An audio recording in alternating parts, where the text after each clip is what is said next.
Usai pelaksanaan sasaran fisik dan non-fisik program TMMD ke-110, Kodim 0813 Bojonegoro, anggota Satgas bersama-sama mengikuti pelatihan bela diri militer di lokasi sasaran TMMD.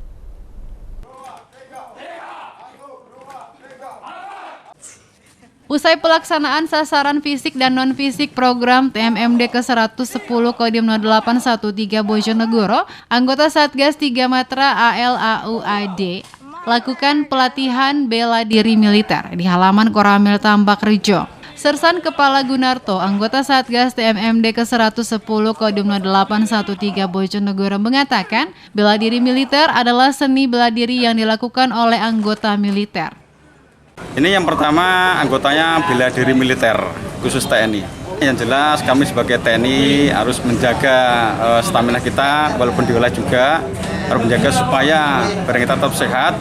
Ya, kegiatan tugas di wilayah harus berjalan dengan lancar. Sersan Kepala Gunarto menambahkan, kegiatan bela diri militer juga bertujuan untuk menjaga stamina anggota Satgas saat berada dalam wilayah tugasnya.